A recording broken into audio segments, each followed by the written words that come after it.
the attack, U.S.-Israeli attack on Iran. The main objective, it seems that in the initial hours, or for at least they were talking of in 2 days, they're going to put an end, they're going to strike Iran, they're going to achieve something in 2 days. That was the regime change in Iran, which started with the assassination of the supreme leader of Iran, together with, we've seen that they have assassinated schoolgirls and some other places as well. But it was the main goal, the main target was the supreme leader of Iran together with his commanders.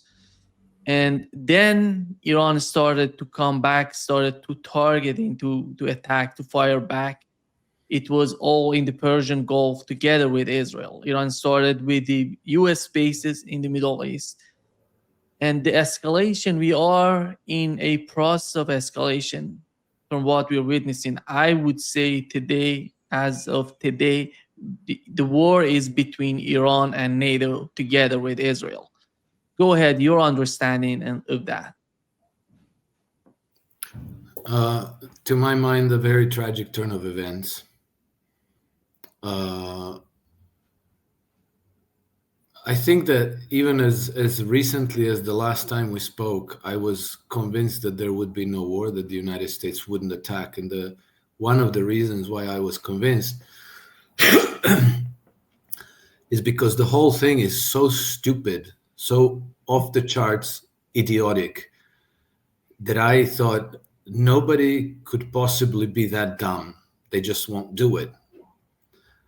Why? Because I think that Iran has so many advantages over the United States that any chance of victory for the United States is almost zero.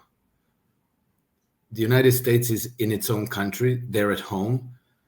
They don't have problems. You mean Iran? You mean Iran? Yeah, Iran. What did I say? Yeah, you see the United States. Yeah. Yeah, I understand that. Iran is, they're at home. They're on their home base. They've been preparing for this for more than 20 years. They knew that this attack was coming. They may have certain weaknesses, but they have resilience, control over their logistical chain of command. They don't have to hold supplies thousands, tens of thousands of kilometers away. They don't have shortage of missiles. They don't have a shortage of drones, bombs, whatever they need. And they can wage a long war of attrition. The United States cannot wage a long war of attrition. This is costing them tremendously. They're effectively disarming themselves. They're obliged to draw down on stockpiles from other places. They were obliged to stop all aid to Ukraine. So basically, there are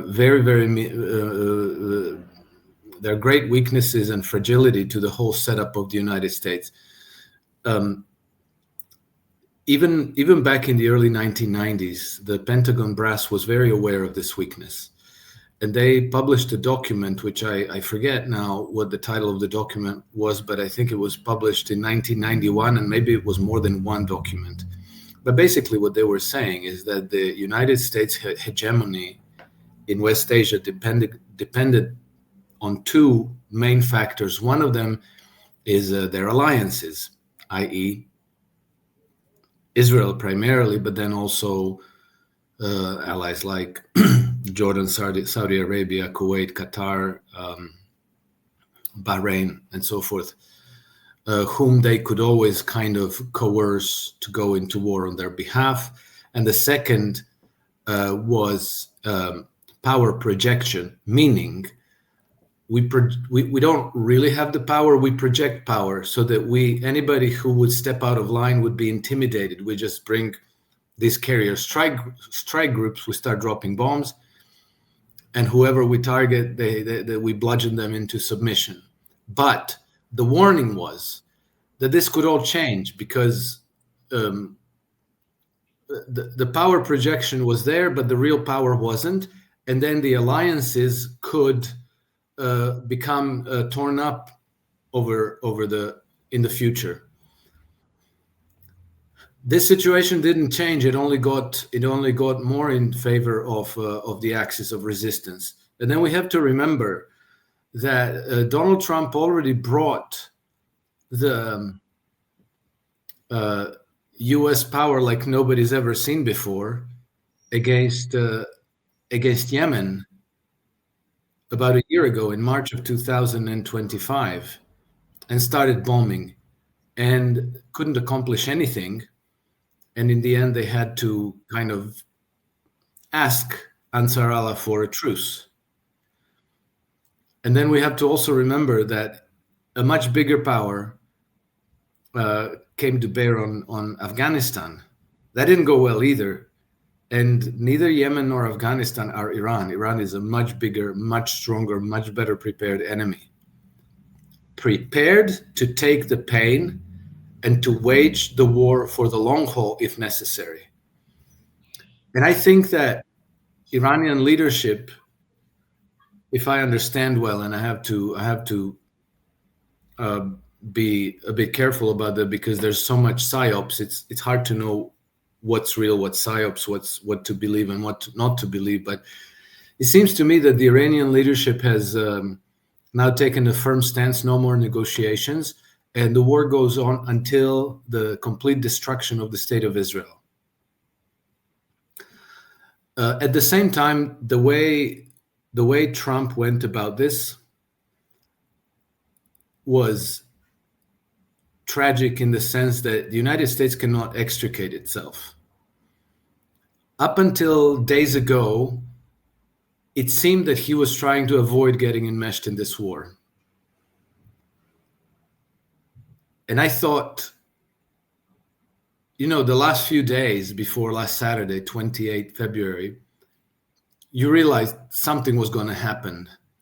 But I thought maybe there's going to be a little bit of token warfare, and then maybe Trump would just leave it between Iran and Israel. But they are now so deep in. I think that the targeting of a school for girls and killing 170 little girls, killing 20 female volleyball players, and killing Grand Ayatollah Ali Khamenei were absolutely catastrophic blunders, which now means that Trump owns this completely. There's no, even with the assassination of General Soleimani, it was a mistake that you can overcome. You can still work the diplomacy and patch up and reestablish, let's say, a relationship of cooperation with Iran. After this, it's going to be next to impossible. To my mind, the reason why this is tragic, not just for Iran, but for everybody, for humanity, is because it was very short time ago in January that Trump and his delegation came to Davos, and they made a very categorical, clear, explicit declaration that globalization is failing. We are done with this. We want to embrace a different model. We want to embrace multipolar integrations. We want to embrace domestic development and, the American Hamiltonian system of political economy. And then they went to the Munich Security Conference after that, and they reiterated that same message. And this, to my mind, is the most important decision of all, the most important declaration of war against the globalists. And if you take that direction, then the logical partnerships that you have to cultivate would be with China, with Russia, but also with Iran, which is the dominant regional power in West Asia. What happened between the Munich Security Conference and 28 February? I I cannot even understand. I just simply do not understand. But the fact that Trump pulled the trigger means that he owns this. And now, from one day to the next, he found himself in an alliance, which, you may say it's overt, if or it's covert, whatever. But effectively, he found himself in alliance with Great Britain, France, Germany, Israel, Al Qaeda. The American people never asked for this. The American people explicitly voted against this. They were asking for something else, and Trump promised something else. And now he's up to his eyeballs in a war of which he lost control on day one. And I have to add this, because this perplexes me extremely. In one of his last press conferences or statement for the public, he was asked, well, now that we killed Ali Khamenei, who would you want to replace him with? And then he said, well, most of the people we were looking to as his replacements are now dead. And then we thought of some others, but they're dead too. And pretty much everybody's going to be dead, and we're not going to know anybody there. Does that sound like a statement of a person who's in control of what's going on? You mean you were talking to people that you wanted to be your Delcy Rodriguez, right? You wanted them to take over, but they ended up dead. I don't know how to explain this, Nima, but it seems to me like either this war is a great deception, or everything that came before it was a great deception, or Trump completely lost control of his administration, or if not of his administration, of his military machinery. And if that is the case, then who's in charge? Is it Benjamin Netanyahu? It's a very, very, very troubling development. Yeah. Alex, one of the main points right now in this war is the Strait of Hormuz. We know that Iran has decided to close the Strait of Hormuz, and right now you don't see that much of tankers going through this strait. How is that going to influence the whole concept of war against Iran? Because this, as you've mentioned, as we see from the Iranian officials, this is a long war, a war of attrition. It's not going to be a 2-week, 3 weeks. It's going to be much more than that. And how do you see the case of the Strait of Hormuz? I would argue that the Bab el-Mandab in the Red Sea would be in the same situation soon. And how is that going to influence all of these countries who are, dependent on these two important, pathways? Well, about a fifth of crude oil flows from the Persian Gulf to the rest of the world through the gates of Hormuz.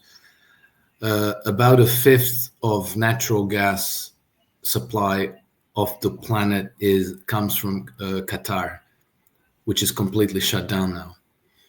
And I think that European trade, about 90% of all trade that goes through the Red Sea goes to Europe. So that gets cut off. The consequences could be cataclysmic. It's not just that. It's also that a lot of these Gulf states, they have grown far beyond what their natural environment can support, and they became completely dependent on imports for food. So you might actually have food shortages in places like UAE, Qatar, Bahrain, Oman, Yemen, and so forth. Maybe less Yemen, but all of these Western-oriented Emirates are in a colossal world of trouble. Iran has certain problems as well as water supplies, and now we see that the Americans and Israeli are targeting water infrastructure. So it's going to be extremely difficult for the people in this region. Which again, like all of these things were easy to predict. They were obvious. If you're in charge of the presidential administration in one of the most powerful countries in the world, you have 17 intelligence agencies. You have 20 plus military bases on the ground, CIA stations, embassies, and so forth. How could you possibly not have known this? How could you possibly not have understood the risks that you were taking? For what? I have to ask myself, what was the point?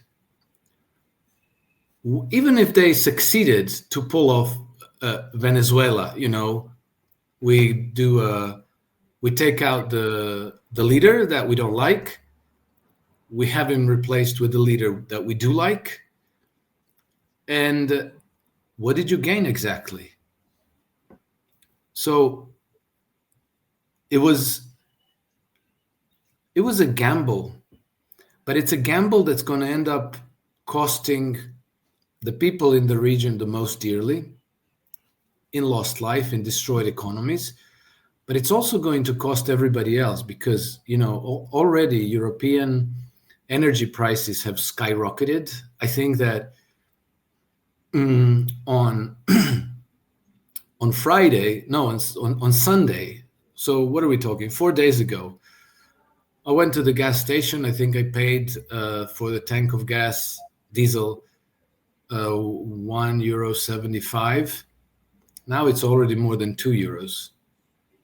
And Europe is supposed to be this great prosperous place of the golden billion, part of the golden billion in the world, but most of the ordinary people are suffering. They have difficulty making ends meet. According to Eurostat, more than 35% of all European households have difficulty making ends meet. And in some countries, it's much, much higher than that. It's like 2/3 of the households. And now you increase their gas prices by almost 20%, and they're not done going up. They're going to go up much higher. Remember, it was 2021 or 22 that oil price was already hit over $120 a barrel. We are at about 83, 84 now. It only just started. So the economic consequences are going to be disastrous. Fortunately, fortunately for Iran, but unfortunately for the European economies, Vladimir Putin came out yesterday and said, maybe we should just completely stop supplying natural gas to our European customers. They've sanctioned us. They said that they would completely stop importing energy from Russia in 2027 anyway. So, why not start straight away cultivating trade with other customers, of which Russia has plenty. So, US LNG imports are extremely expensive, and they're going to get a whole lot more expensive now. Qatar, the supplies broke down. Ukraine has been attacking gas supplies through Ukraine to, Eastern Europe. And so Europe is finding itself in like a perfect storm of energy predicaments that came on top of them, doing away with coal-fired plants, with nuclear plants, and so forth. I don't know where this goes, Nima, but it seems to me that we are being led by absolute fools, and that the unraveling of Europe is going to be something like Weimar Germany in 1922, 1923. Which means this could be the kind of economic crisis that could cost tens of millions of lives. Great Britain, 40% of British households depend on natural gas from Qatar. They already have difficulty keeping their houses warm. And now 40% is taken off the market. This is cataclysmic. I don't even know how to quantify it, Nima, but it seems to me that we're going into some extent of a humanitarian disaster for the privileged Europeans. Alex, I think one of the key points right now, as the escalation is going on, would be the case of water, as you've mentioned. Iran doesn't use desalination, but we know that all these Arab states, together with Israel, they use desalination systems, and that could be a huge fragility on their part, because if Iran starts attacking, for example, these desalination equipment, that could bring a lot of suffering to the people. And if they and that, how do you see the escalation that could somehow get to a level that we may say that the catastrophe is happening in the Middle East? Nima, it's even worse than that, because I think the Iranians struck a large desalination plant in Israel on day one. I don't think that they will. It's not in their interest to strike desalination plants in other Arab countries, in Arab countries, sorry. But Israel has an incentive to strike desalination plants in Arab countries. False flags to blame Iran and to rally everybody into an alliance, a coalition, to gang up and go to war against Iran. So, knowing how completely unscrupulous and fanatical the leadership in Jerusalem is, in Tel Aviv, I think this is coming. I think they will probably do this. And so I have to say, I'm almost a little bit heartbroken that Trump did this. He didn't have to do it, but he did it. And I don't know how it came about. But however it came about, he owns it now. And that may be the fatal blunder for everything else he's been trying to accomplish.